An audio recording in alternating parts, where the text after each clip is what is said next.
ഞാൻ മിനി നജീബ്. എൻ്റെ യൂട്യൂബ് ചാനലിലേക്ക് ഏവർക്കും സ്വാഗതം.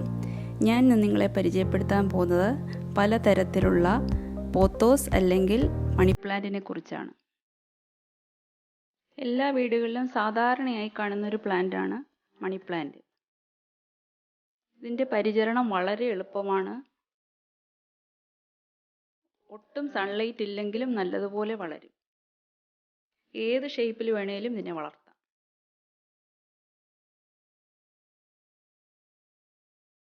ഞാൻ 6 വെറൈറ്റിയിലുള്ള പോത്തോസിനെ പരിചയപ്പെടുത്താം. ഇതാണ് മാർബിൾ ക്വീൻ. ഇതിന് വൈറ്റ് പാച്ചസ് കൂടുതലായിരിക്കും. ലൈറ്റിൻ്റെ വ്യത്യാസം അനുസരിച്ച് പാച്ചസിന് വ്യത്യാസം വരും. ഞാനിപ്പം ലോ ലൈറ്റിലാണ് നിൽക്കുന്നത്, അതുകൊണ്ടാണ് ഗ്രീനായിട്ട് കൂടുതലായിട്ട് കാണുന്നത്. അല്ലെങ്കിൽ വൈറ്റ് കൂടി വരും. പുതിയ ലീഫൊക്കെ നല്ല വൈറ്റായിട്ട് വരും. ഇത് പുതിയ ലീഫാണ്, അത് നല്ല വൈറ്റായിട്ട് വന്നിരിക്കുന്നത്. ഇതുപോലെ ഇരിക്കും. ശരിക്കും നല്ല ലൈറ്റ് കിട്ടിക്കഴിഞ്ഞാൽ അതുപോലെ വരും. മുകളിൽ നല്ല ലൈറ്റ് കിട്ടുന്നിടത്ത് ഇലയുടെ വ്യത്യാസം കാണാം. ഇത് വിൻഡോയിൽ നിന്നുള്ള ലൈറ്റ് മതി നല്ലതുപോലെ വളരാൻ. വിൻഡോയിൽ നിന്ന് കിട്ടുന്ന ലൈറ്റ് മതി. നമുക്ക് സിറ്റ് ഔട്ടിലും എവിടെ വേണേലും വളർത്താൻ പറ്റും. ഇത് വേറൊരു വെറൈറ്റിയാണ്, ജെയ്ഡ് പോത്തോസ്. ഇതിന് വെറിഗേഷൻസ് ഇല്ല, നല്ല ഗ്രീൻ ലീഫായിട്ടിരിക്കും. ഒട്ടും പാച്ചസ് കാണത്തില്ല. ഇതെല്ലാം ഈസി ആയിട്ട് വളരുന്ന മണി പ്ലാന്റ് ആണ്.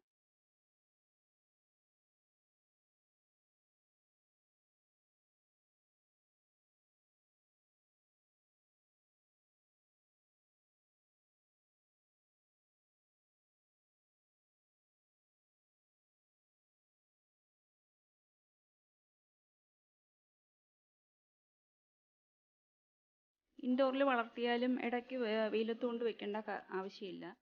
പ്ലാന്റ് റൂമിൽ തന്നെ വെച്ചാലും കുഴപ്പമില്ല, നല്ലതുപോലെ വളരും. ഇത് വേറൊരു വെറൈറ്റിയാണ്, എൻജോയ് പോത്തോസ്. ഇതിൻ്റെ ഗ്രോത്ത് മറ്റേ വെറൈറ്റികളെ അപേക്ഷിച്ച് കുറച്ച് സ്ലോ ആണ്. ഇതിൻ്റെ ലീഫ് കുറച്ചുകൂടെ ചെറുതായിരിക്കും. അതിന് വെറിഗേഷൻസും കൂടുതലാണ്.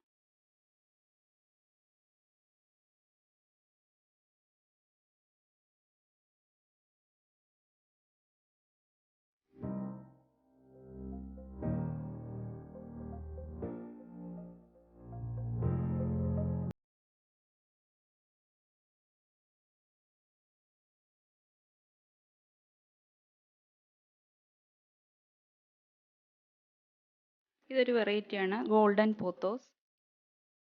ഇതിന് വെറിഗേഷൻസ് ഉണ്ട്, യെല്ലോ പാച്ചസ് ആയിരിക്കും കൂടുതൽ, ആണ് ഗോൾഡൻ പോത്തോസ് എന്ന് പറയുന്നത്. ഇത് കോമൺ ആയിട്ട് എല്ലാ വീടുകളിലും കാണും. ഇത് മറ്റേ വെറൈറ്റികളെക്കാട്ടിയും കൂടുതൽ വളരുകയും ചെയ്യും, വേഗത്തിൽ വളരും.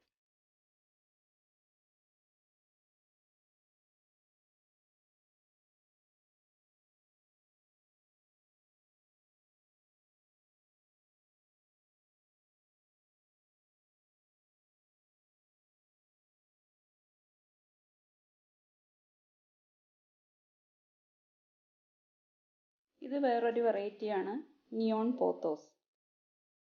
ഇതിൻ്റെ ലീഫിൻ്റെ കളറ് നിയോൺ കളർ ആയതുകൊണ്ടാണ് നിയോൺ പോത്തോസ് എന്ന് പറയുന്നത്. ഇതിന് വെരിഗേഷൻസ് കുറവാണ്. വളരെ ചെറിയ ലൈറ്റ് യെല്ലോ പാച്ചസേ കാണത്തുള്ളൂ.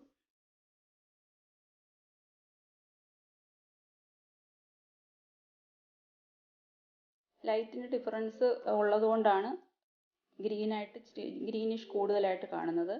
ലൈറ്റ് കൂടുതൽ കിട്ടുമ്പോഴത്തേക്ക് നല്ല ബ്രൈറ്റ് ആയിട്ടുള്ള ഈ കളർ കിട്ടും. ഇത് വേറൊരു വെറൈറ്റിയാണ്, സിൽവർ പോത്തോസ്. സിൽവർ പാച്ചസ് ആയിട്ട് കാണാൻ പറ്റും. ഇതിൻ്റെ ലീഫിൻ്റെ ടെക്സ്ചറും വ്യത്യാസമാണ്, സാറ്റിൻ ഫിനിഷാണ്. ഇത് മറ്റു വെറൈറ്റികളിൽ നിന്നും വളർച്ചയും കുറവാണ്. നമുക്ക് മണി പ്ലാന്റിന് ഏത് ഷേപ്പുകളിലും വളർത്താൻ പറ്റും. ഇത് ഞാൻ ബോൾ ഷേപ്പിൽ വളർത്തിക്കൊണ്ടിരിക്കുകയാണ്.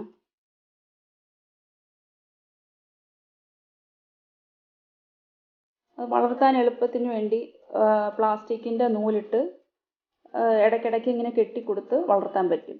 നമ്മൾ പിടിച്ചു വെച്ചാൽ ഇരിക്കത്തില്ല, വിട്ടുപോകും. അപ്പം ഈ പ്ലാസ്റ്റിക്കിൻ്റെ ഇതുപോലത്തെ നൂല് വെച്ചിട്ട് 2 തണ്ടുമായിട്ട് കെട്ടിക്കഴിഞ്ഞാൽ അങ്ങനെ ടൈറ്റായിട്ട് ഇരുന്നോളും.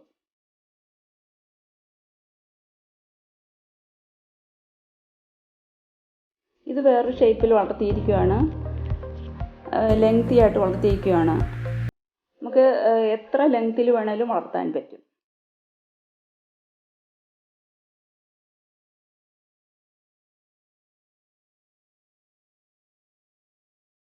ഇത് താഴെ ഇരിക്കുന്നത് വട്ടത്തിൽ ചുറ്റി വിട്ടേക്കുവാണ്. രണ്ടും വളർത്തുന്ന രീതി ഞാൻ കാണിച്ചു തരാം. ഇതിപ്പോൾ ഹാങ് ചെയ്തിരിക്കുന്ന ടൈപ്പ് വളർത്തുന്നതാണ് ഞാൻ കാണിക്കാൻ പോകുന്നത്. ഇതിനകത്ത് 4 സ്റ്റെം വെച്ചാൽ മതി. കുറച്ച് നീളമുള്ള 4 സ്റ്റെം വയ്ക്കുക. ഒരുപാട് വെച്ചാൽ ബുഷിയായി പോവും. 4 സ്റ്റെമ്മേ വെക്കാവുള്ളൂ. ഇത് പോട്ടിൻ്റെ 4 സൈഡിലായിട്ട് ഹോള് ഇടുക. ഹോള് ഇട്ടിട്ട് കമ്പി കോർത്ത് ഹാങ് ചെയ്യാം. ഈ കമ്പി എടുക്കേണ്ട ലെങ്ത്ത് ഈ പോട്ട് കഴിഞ്ഞിട്ട് 2 സൈഡിലും ഒരു 3 ഇഞ്ച് എക്സ്ട്രാ നിൽക്കുന്ന വിധത്തിൽ കട്ട് ചെയ്തെടുക്കണം. ഒരുപാട് ഹൈറ്റിൽ വരരുത്, താഴ്ന്ന ലെവലിൽ വെച്ചാൽ മതി. എന്നിട്ട് ഒരുപോലെ മടക്കിയെടുക്കാം. ഒരുപോലെ 2 സൈഡ് ഒരുപോലെ മടക്കിയെടുക്കണം. ഒന്നിച്ച് മടക്കുന്നത് ഒരേ ലെങ്ത്തിൽ വരാൻ വേണ്ടിയാണ്. എന്നിട്ട് നമുക്ക് ഇത് കോർക്കാം.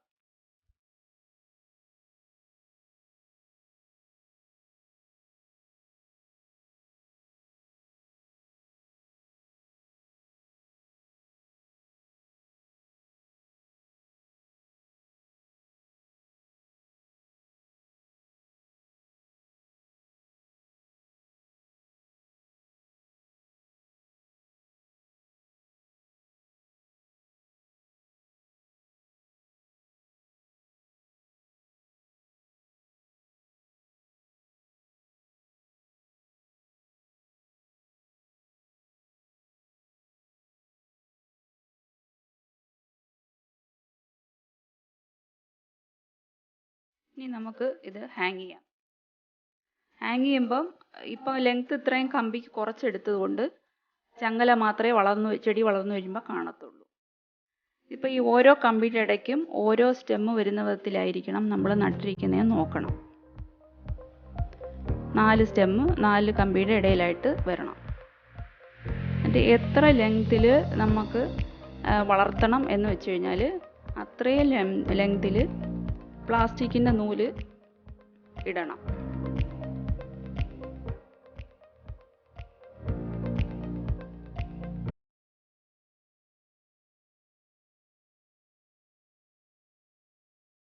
ഞാനിപ്പം കുറച്ച് ഹൈറ്റിലേ ഇട്ടിട്ടുള്ളൂ. എന്നിട്ട് മറ്റേ ഓപ്പോസിറ്റ് സൈഡിലുള്ള അതിനകത്ത് കെട്ടണം.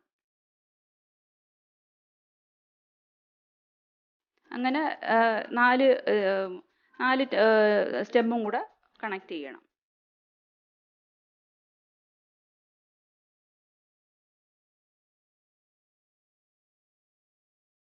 എന്നിട്ട് ആ സ്റ്റെമ്മിലോട്ട്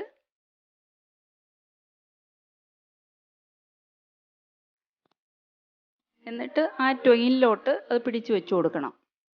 ട്വെയിൻ നേരത്തെ ഇടുന്നത് ഈ വള്ളി സ്ട്രെയിറ്റ് ആയിട്ട് വരാൻ വേണ്ടിയാണ്. നമ്മൾ പ്ലാന്റ് കുറേ താഴെ വന്നിട്ട് ട്വെയിൻ കെട്ടി കൊടുത്തു കഴിഞ്ഞാൽ ഈ സ്റ്റെമ്മ് വളഞ്ഞിരിക്കും.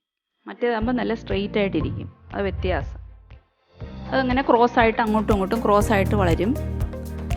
അങ്ങനെ പിടിച്ചു വെച്ച് കൊടുത്തിട്ട് ഇത് മേളി വരുമ്പോൾ ആ കമ്പിയുടെ ഇടയിൽ കൂടെ ആ സ്റ്റെമ്മിനെ താഴോട്ടിറക്കണം. അപ്പോൾ ആ മറ്റേ കുറച്ച് ഗ്യാപ്പ് ഫില്ലാവും.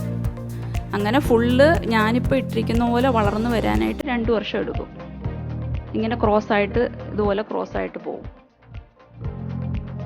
പക്ഷേ നമുക്ക് ഇതിനെ ബുഷിയായിട്ടും വളർത്താം. ബുഷിയായിട്ട് വളർത്തിയാൽ ഇതേ എഫക്റ്റ് ആയിരിക്കത്തില്ല. ഇനി ഇതിൻ്റെ പ്രൊപ്പഗേഷൻ കാണിക്കാം. ഓരോ ലീഫും നമുക്ക് ഓരോ പ്ലാന്റാക്കി മാറ്റാൻ പറ്റും.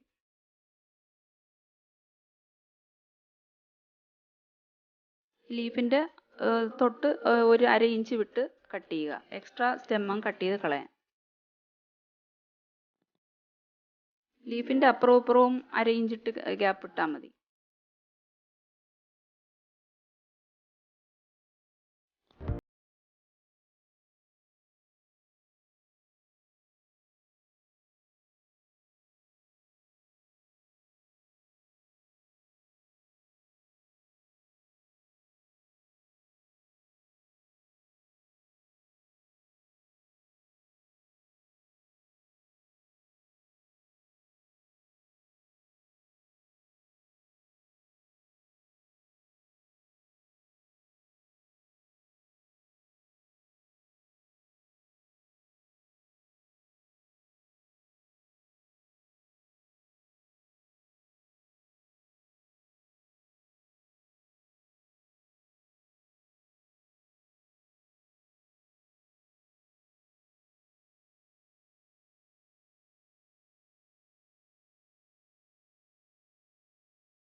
രണ്ട് ലീഫിൻ്റെ റൂട്ട് മണ്ണിനടിയിൽ ആവുന്ന വിധത്തിൽ നടണം. ഒരു ലീഫിൻ്റെ മാത്രം വെളിയിലിരുന്നാൽ മതി. അപ്പോൾ താഴേന്ന് 2 മുള വരും.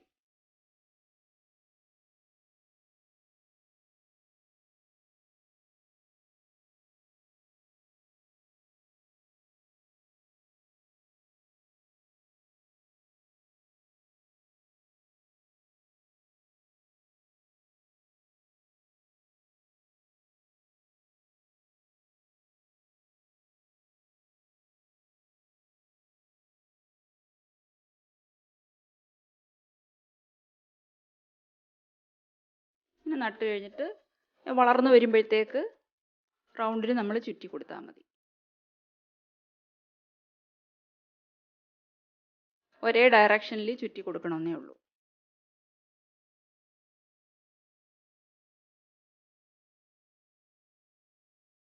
ഇങ്ങനെ വളർത്തി കഴിഞ്ഞാൽ നമ്മൾ ബീഡ്സ് കൊണ്ടുണ്ടാക്കിയ കർട്ടൻ ഇട്ട എഫക്റ്റ് കിട്ടും. ബുഷിയായിട്ട് വളർത്തി കഴിഞ്ഞാൽ ഇതേ എഫക്റ്റ് ആയിരിക്കത്തില്ല.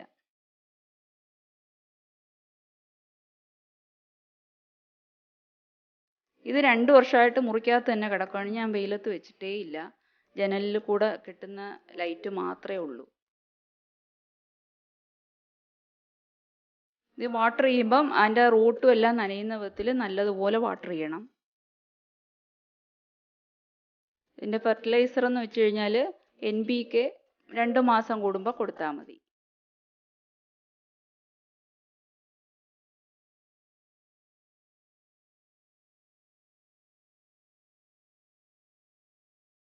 ഈ കാണുന്ന എല്ലാം ഏരിയൽ റൂട്ട്സ് ആണ്. അതുകൊണ്ടാണ് വാട്ടർ ചെയ്യുമ്പം ഈ ലീഫും റൂട്ടും എല്ലാം നനയുന്ന വിധത്തിൽ വാട്ടർ ചെയ്യണമെന്ന് പറയുന്നത്. എന്നും നമുക്ക് വെള്ളം ഒഴിക്കേണ്ടി വരത്തില്ല. 2 ദിവസം കൂടുമ്പോൾ ഒഴിച്ചാൽ മതി. മണ്ണ് ഡ്രൈ ആകുമ്പോൾ ഒഴിച്ചാൽ മതി. മണ്ണ് നോക്കുക, ഡ്രൈ ആകുമ്പം വെള്ളം ഒഴിച്ചു കൊടുക്കുക. ഒരുപാട് ഡ്രൈ ആവുന്നിടം വരെ നിൽക്കരുത്. ലീഫിൽ ഇച്ചിരി മഞ്ഞ കളർ വരും. പിന്നെ അത് പൊഴിഞ്ഞു പോകും. ഈ പ്ലാന്റ് വളർത്തുന്നത് കൊണ്ടുള്ള ഗുണങ്ങൾ ഏറെയാണ്.